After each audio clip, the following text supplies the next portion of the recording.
Muy buenas tardes, estamos esta tarde aquí en la COP28 con el señor Darío Mejía Montalvo, CENU de Colombia, pero también presidente del Foro Permanente para las Cuestiones Indígenas de Naciones Unidas. Señor presidente, hace 100 años los pueblos indígenas llegaron a la Liga de las Naciones. Hace mucho tiempo ha pasado y sus voces han sido escuchadas. Tienen ahora un mecanismo de otros dos. ¿Por qué un foro permanente para las cuestiones indígenas? Primero, muchas gracias. Un saludo muy especial a todas y a todos.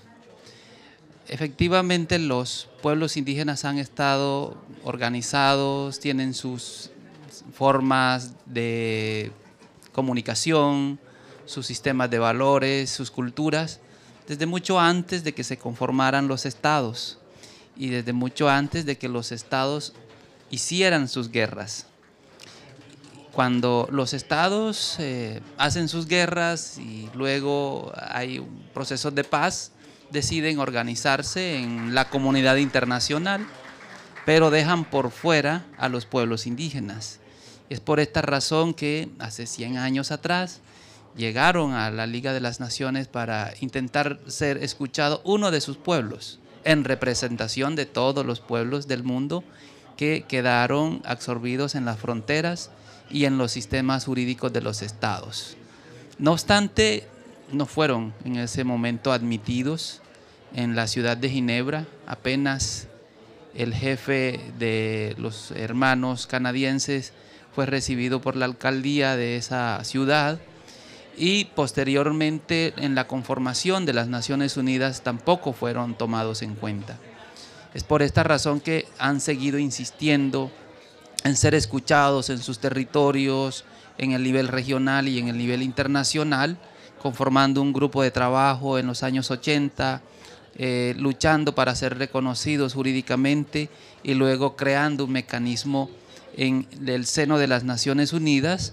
El Foro Permanente de las Naciones Unidas es la plataforma que permite dialogar entre los estados, los pueblos indígenas, la sociedad civil, la academia en relación con los derechos de los pueblos indígenas, que siguen siendo los mismos de hace 200, 300, 400 años, que los pueblos indígenas reclaman que les dejen vivir en sus territorios y de acuerdo a sus propias normas, de acuerdo a sus propias autoridades y con su propia perspectiva del futuro. Ese sigue siendo el reclamo en aquel tiempo a quienes todavía eran colonizadores y en este tiempo a quienes han heredado esas formas culturales y esas formas de gobierno de la colonización. Y bueno, estamos avanzando progresivamente, pero aún hace falta enorme trabajo por hacer. Gracias, presidente. Es muy interesante saber que este mecanismo, el Foro Permanente para las Cuestiones Indígenas, en Naciones Unidas es la plataforma mundial en donde llegan los pueblos indígenas. Y a partir de esto, ahora estamos ya con 22 años de vida y hemos visto cuánto ha avanzado. Se han plasmado hitos muy importantes. Primero, en el 2007, la aprobación de la Declaración de las Naciones Unidas sobre los pueblos indígenas. Luego, el Foro Permanente también hace el llamado de emergencia sobre la pérdida de lenguas indígenas. También ha tenido en su tema principal Mujeres Indígenas, una conferencia mundial para pueblos indígenas. Ahora estamos en la COP28. ¿Qué traen los pueblos indígenas para esta COP, presidente? Los pueblos indígenas lo que han tenido siempre en sus territorios es una relación estrecha con la naturaleza. Esta división entre cultura por un lado, naturaleza por el otro, es una ficción creada por una sola forma de entender el mundo. La cultura mayoritaria que centra sus relaciones con el territorio y con los otros seres en la superación, en la competencia y en la acumulación. Los pueblos indígenas no están viviendo en sus territorios pensando en la acumulación ni de capital, ni de recursos, ni de herencias, sino al contrario, tratando de elaborar permanentemente su equilibrio tratando de dejar un territorio mejor del que encontraron, dejárselo a sus futuras generaciones. Esto es un pensamiento económico en realidad, es un pensamiento de cómo utilizar, se utiliza aquí en estas COP la palabra sostenibilidad, pero en realidad esta es una labor permanente de cultivar el equilibrio, y esto es un pensamiento económico integral que ha quedado por fuera, así como quedó por fuera la mirada institucional con la conformación de los estados, también quedó por fuera esta mirada económica en la elaboración, en la construcción de los instrumentos financieros internacionales.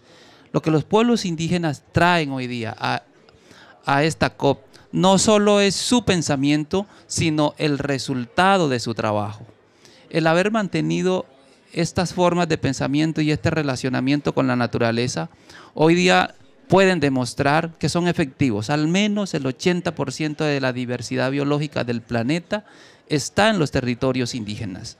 Eso indica que diversidad cultural y diversidad biológica están estrechamente relacionados y que pensamiento diverso y cuidado de la vida es una necesidad no solo para los pueblos indígenas, sino para el resto de la humanidad. Por eso necesitan ser escuchados y vemos que hay muchísima presencia de pueblos indígenas en esta COP. Eso es un indicador que la gente está preocupada por lo que está pasando en sus territorios y que muchas veces no son escuchados por sus gobiernos y que buscan en este tipo de escenarios poder contribuir y ser escuchado quizás por la comunidad internacional y por las otras ciudadanías que, igual que los pueblos indígenas, están recibiendo los impactos del cambio climático en sus territorios. Muy bien. Presidente, la participación en gran número de pueblos indígenas en esta COP es muy apreciada. ¿Cree usted que eso es suficiente? ¿Cree usted que tener a los pueblos indígenas sentados en una silla es suficiente?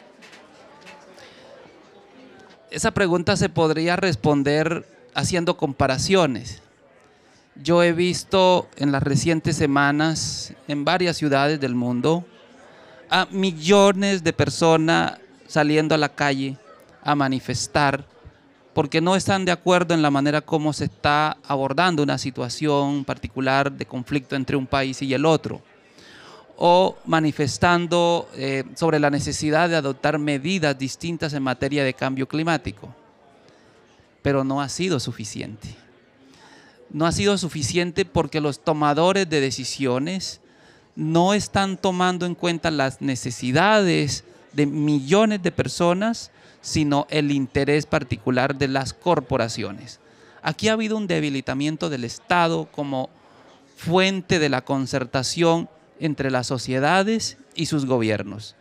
De manera que la respuesta a esto es ningún esfuerzo, por muy nutrido que sea, ni de los pueblos indígenas, ni de los otros sectores populares y de la sociedad civil, va a ser suficiente si no está alineado con la voluntad de los tomadores de decisiones y de reconocer que el capital y el mercado está contribuyendo a la contaminación y a la degradación ambiental del mundo y que es ahí donde se deben hacer las transformaciones necesarias en todos los hemisferios.